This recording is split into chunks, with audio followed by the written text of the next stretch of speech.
السلام علیکم دوستو، کیسے ہیں آپ لوگ؟ اسی کے ساتھ میں حاضر ہوں آپ لوگوں کے لیے ایک اور کہانی لے کر۔ یہ کہانی ہونے کے ساتھ ساتھ ایک سچا واقعہ ہے جس کا نام ہم کہانی دے رہے ہیں۔ تو چلیں کہانی کو شروع کرتے ہیں۔ پہلے میری بات سنیں، یہ کہانی کوئی ہارر نہیں ہے بلکہ یہ ایک ساس بہو کی کہانی ہے۔ تو چلیں، ایک اچھا قصہ ہے آپ کے ساتھ شیئر کرتا ہوں میں۔ تو کہانی کو شروع کرنے سے پہلے اگر آپ لوگوں نے ہمارے چینل کو سبسکرائب نہیں کیا ہے تو کر لیں تاکہ آنے والی نوٹیفیکیشن آپ کو مل جائے۔ کافی عرصے پہلے کی بات ہے، ایک لڑکی جس کا نام تبسم تھا، اس کی شادی ہوئی۔ وہ سسرال میں اپنے شوہر اور ساس کے ساتھ رہتی تھی۔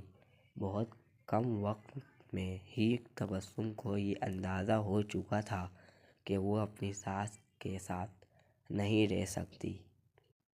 ان دونوں کی شخصیت بالکل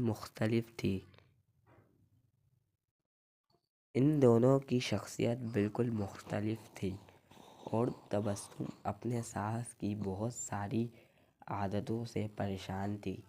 اس کی ساس ہر وقت تبسم پر طنز کرتی رہتی تھی جو اسے بہت ناگوار گزرتا تھا۔ آہستہ آہستہ دن اور پھر ہفتے بیت گئے، لیکن تبسم اور اس کی ساس کی تکرار ختم نہ ہوئی۔ ان تمام باتوں اور چیزوں کے ساتھ گھر کا ماحول بہت خراب کر دیا تھا، جس کی وجہ سے تبسم کا شوہر بہت پریشان رہتا تھا۔ آخر کار تبسم نے یہ فیصلہ کیا کہ وہ اپنی ساس کا برا رویہ اور برداشت نہیں کرے گی اور وہ اب ضرور کچھ نہ کچھ کرے گی۔ تبسم اپنے پاپا کے ایک بہت اچھے دوست احمد انکل کے پاس گئی جو جڑی بوٹیاں بیچتے تھے۔ تبسم نے انہیں ساری کہانی بتائی اور ان سے کہا کہ وہ اس کو تھوڑا سا زہر دے دیں تاکہ ہمیشہ کے لیے یہ مسئلہ ختم ہو جائے۔ احمد انکل نے تھوڑی دیر کے لیے کچھ سوچا اور پھر کہا کہ تبسم، میں اس مسئلے کو حل کرنے میں تمہاری مدد کروں گا، لیکن تمہیں ویسا ہی کرنا ہوگا جیسا میں تمہیں کہوں گا۔ تبسم راضی ہو گئی۔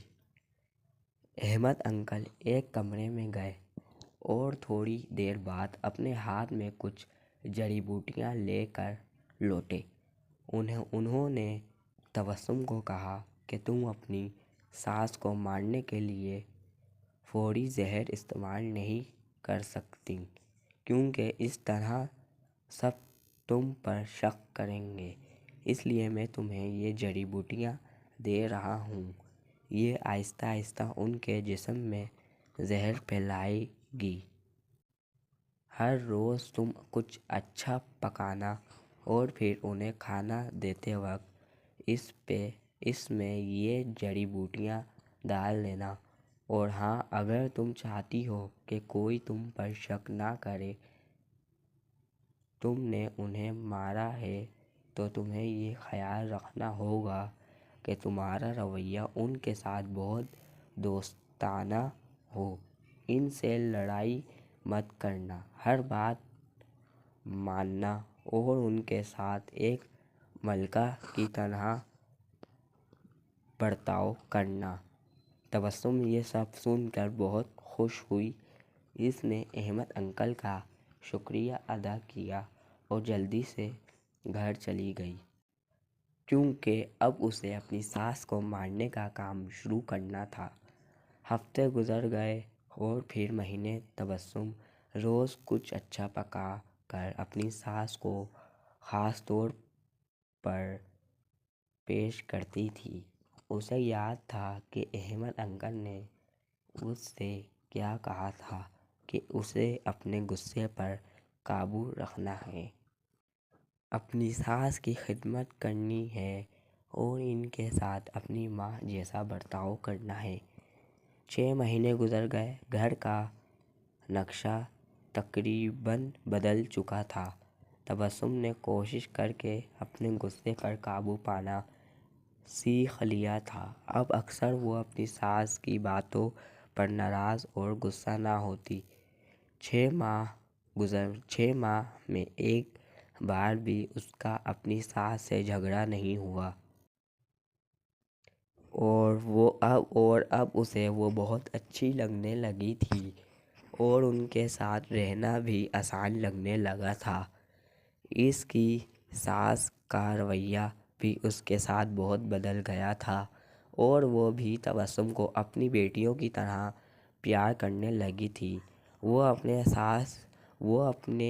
ساتھ ملنے والوں کے درمیان تبسم کی تعریفیں کرتی تھی۔ تبسم اور اس کی ساس دنوں ہفتوں تک ایک دوسرے کو ماں بیٹی کی طرح سمجھنے لگے تھے۔ تبسم کا شوہر بھی یہ سب دیکھ کر بہت خوش تھا۔ ایک دن تبسم پھر احمد انکل کے پاس آئی۔ ان سے کہنے لگی کہ آپ مجھے طریقہ بتائیں کہ کیسے میں اپنی ساس کو اس زہر سے بچاؤں جو میں نے انہیں دیا ہے۔ وہ بہت بدل گئی ہے۔ میں ان سے بہت پیار کرتی ہوں اور میں نہیں چاہتی کہ وہ اس زہر کی وجہ سے مر جائیں جو میں نے انہیں دیا ہے۔ احمد انکل مسکرائے اور کہنے لگے کہ میں تمہاری ڈرنے کی ضرورت نہیں۔ میں نے تمہیں زہر نہیں دیا تھا بلکہ جو جڑی بوٹیاں میں نے تمہیں دی تھیں وہ ٹمن کی تھیں تاکہ ان کی صحت بہتر ہو جائے۔ زہر صرف تمہارے دماغ میں اور تمہارے رویے میں تھا لیکن اب وہ تم نے اپنے پیار سے ختم کر دیا ہے۔ اگر ہم اپنے رویے، اخلاق اور سوچ کو درست کر لیں تو کئی پریشانیوں، بدگمانیوں اور اپنے آپ پر یا کسی دوسرے پر ظلم و زیادتی کرنے سے بچ سکتے ہیں۔ تو دوستو، یہ تھی ہماری آج کی کہانی۔ تو اگر آپ لوگوں کو آج کی یہ کہانی اچھی لگی ہے تو ہمارے چینل کو لائک اینڈ سبسکرائب لازمی کرنا تاکہ آنے والی نوٹیفیکیشن آپ کو مل جائے۔ شکریہ۔